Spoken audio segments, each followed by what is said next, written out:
I want to start this video off by saying that I absolutely love Joey from the EDHREcast. He gave me the inspiration to start deck building in the first place and also gave me the ability to scrutinize cards in a way that I wasn't previously considering.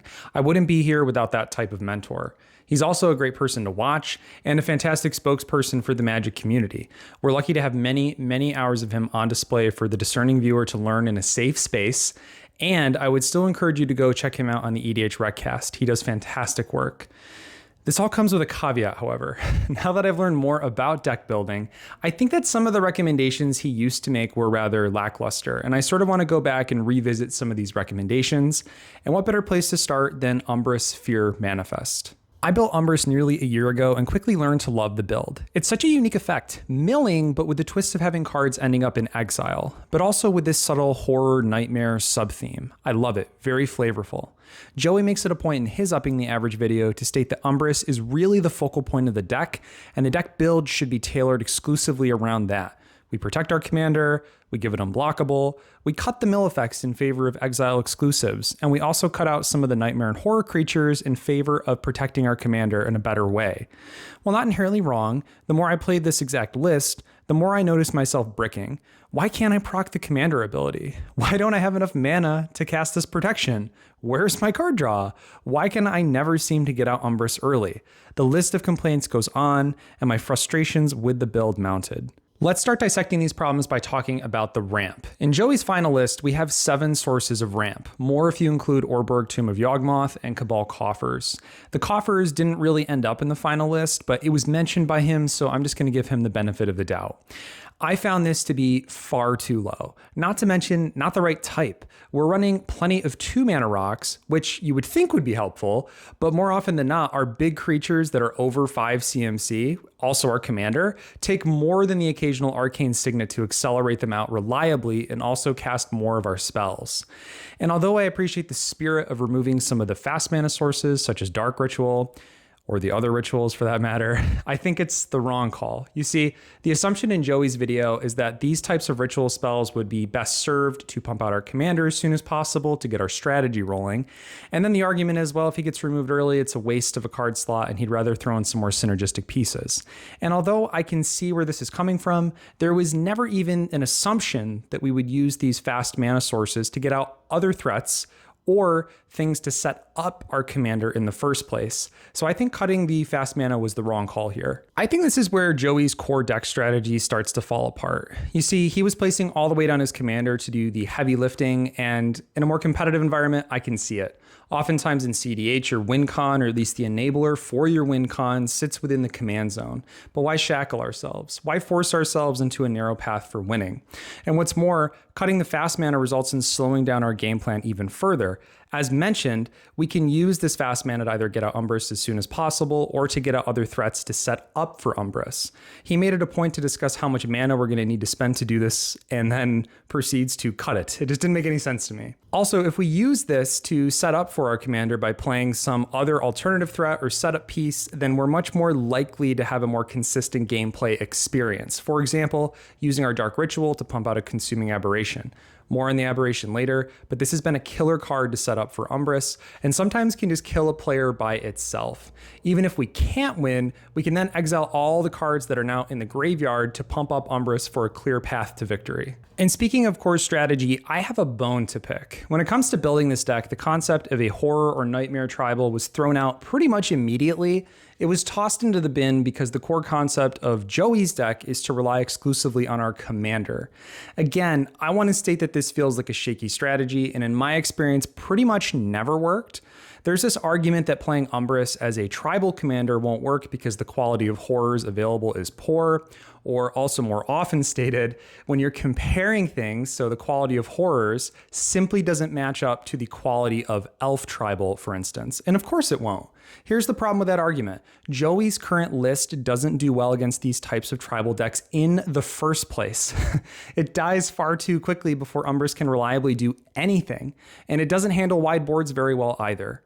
The new version of my deck was tested against other tribal decks. It does compete and is able to make enough of a board to at least stay in the game long enough to see our game plan realized. That's because it has something important baked into the tribal formula, consistency, which the original deck list was sorely lacking. Think about it. Umbris is mostly just triggering itself because we only have 15 dedicated Nightmare or Horror Creature cards. The average CMC of the deck is 3.05, with only 7 sources of mana acceleration, all of which are unlike an Urza's Incubator or a Herald's Horn, which will have continuous cost reduction. And our non-horror creatures are mostly high CMC spells, which we have little to no protection for, both on the stack and once played. It seems so perplexing to me that a tribal strategy was not only discouraged by Joey, but also by many of the commoners as well. We can still focus on the commander, but add consistency to the deck by focusing our efforts on the horror creature type. Let's talk about the includes in my version of this deck. My Umbris deck is running 25 horrors, or 26 if you include Umbris, 10 sources of ramp, 11 if you include cards like Bolas's Citadel, and 2 of which are continuous cost reducers, Urza's Incubator and Herald's Horn. 16 sources of card draw, not to mention our various card advantage pieces like Breach the Multiverse, Grell Philosopher, Elderbrain, Captain Agathra, the list goes on. And did you know that Kirk, Son of Yawgmoth is a horror? Why have I not seen this included in Umbris lists? Why is this not included in the base list? I have no idea. And speaking of cards that are so good, we need to have a little chat because Joey cut them. Let's see what he had to say about Consuming Aberration. After all, Umbris triggers itself when it enters the battlefield. That's an important detail. And we of course do want some of these creatures because they're very good, but some of these horrors and nightmares just felt like duds to me after a while. For example, here's a big one. Consuming Aberration is bad in this deck. It appears in 61% of Umbris decks, but it is BAD bad. Its power and toughness are each equal to the number of cards in our opponent's graveyards. Yeah, about that. Our deck is hardwired to make this card a 0/0 that will immediately die, basically all of the time, because we are always exiling graveyards. Cut this card. I cannot recommend playing it here. I thought for a minute that he was joking. I can see where the confusion may lie. We're exiling cards, not milling. So why include this card if it has a chance of killing itself? I'll tell you why. It sets up the yard for our mass exile our opponents won't see coming. If this is played before Umbris, it injects a ton of cards into the yard ahead of time. Or perhaps we'll eat the removal spell that would have otherwise been used on Umbris, and then we can play our commander. And, I don't know, a Relic of Progenitus. And for only 2 mana, exile all graveyards, launching our commander stats up to some insane numbers. Every single time that I've played Consuming Aberration, I've been extremely pleased. It never feels bad to have on my side of the board. Next, let's talk about Phyrexian Revoker. I actually screamed internally when this guy was cut from Joey's list. 2 mana to shut off key cards your opponents own, and in a world where commanders have a plethora of activated abilities, often just shutting down an entire strategy for only 2 mana, yeah, it seems pretty good. Just the other night, I actually stopped one of my friends from comboing off in his elf deck, his elf tribal deck, because of this one little revoker. It's deadly effective and puts in way more work than you would otherwise expect. Not to mention, you get to trigger Umbris cheaply for only 2 mana. And when played with these other Anthem cost reducers, oftentimes the revoker is only 1 mana, or sometimes with the Incubator, it's simply free to play. You'd be absolutely crazy to cut this card. A small cut, but a big deal in our new upgraded deck is Soul Guide Lantern. On the surface, Joey's reasoning to cut this makes complete sense. The other Lantern, Lantern of the Lost, is just more efficient. You get to draw and exile all in one. And I completely agree with the reasoning to cut this. But as my wise Mexican friend once said, ¿por qué no los dos? Why not both? In our new version of the deck, Mass Graveyard Exile is where it's at, and I think that including this card has far more upside than it may detract from the deck. At the bare minimum, you're at least able to draw and replace it for 2 mana.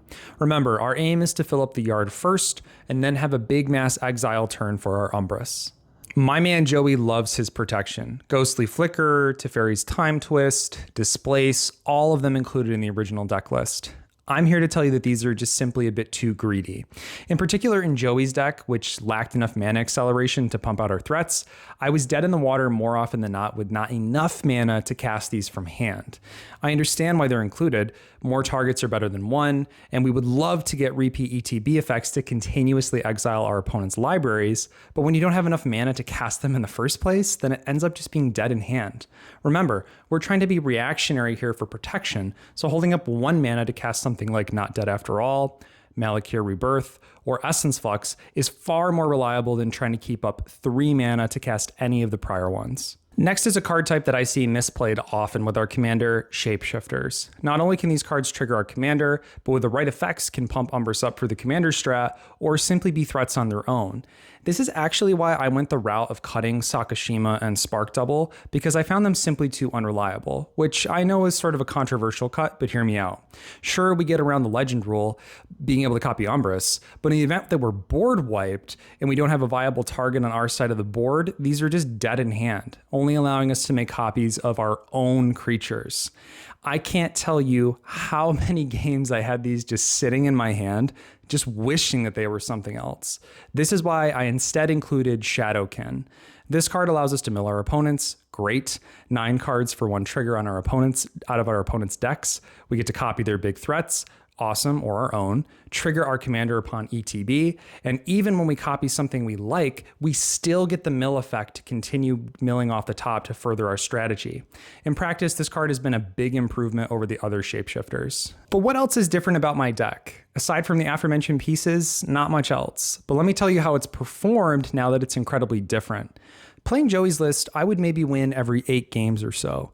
And often this was because I got into a soft pod that didn't have proper threat assessment, or maybe they just felt bad for me. My updated Horde Tribal list has been routinely winning every 1 out of 3, and sometimes every other game in the same pods I was playing in before. And even when it doesn't win, we're still doing something. We are a threat at some point during the game, which I did not experience with Joey's list. The worst feeling is being stuck at a commander table because either you were knocked out early, or worse, you're stuck top decking with a miserable board state. Never a threat to the table. My deck list fixes that problem. Again, I wouldn't be where I am without the EDHREcast, especially Joey. His Upping the Average series lit a fire underneath me to pursue deck building more seriously. Why am I including certain cards? Where are the synergies? Those types of questions which made me a much better Magic player. This video isn't meant to be a dunk. It's meant to help you, the player, critically think about the cards and strategies yourself before you just believe what anyone says on YouTube. Joey is an excellent deck builder, but his styles are definitely geared towards a more casual style of play, which in my groups often just doesn't work. If you're looking for a grindier deck with more focus on your commander, certainly go with Joey's list. But if you're looking for consistency in your games and a deck that can reliably get ahead for the win, then definitely give my deck list a go and see how you do. Not to mention, my deck list is about $100 cheaper, so I guess there's that too. We're closing in fast on 1,000 subscribers, which is something that I didn't think would be possible, at least not within the first year of posting, and we're only a little over 2 months in. If you're a returning subscriber, thank you. The positive comments and reassurance that you give me really helps me keep going and is irreplaceable. If you ever see me out in the wild, flag me down. Maybe we can play a game of Commander together. If you want to continue to support me in what I do here with the channel, the best way is to subscribe. Your subscription goes a long way to ensuring the future health and the performance of this channel. It also means you get notified first upon new releases and can get access to my custom deck lists as soon as possible. I can't wait to see where this channel takes us. I've been Kyle, and I'll see you guys in the next video. Bye.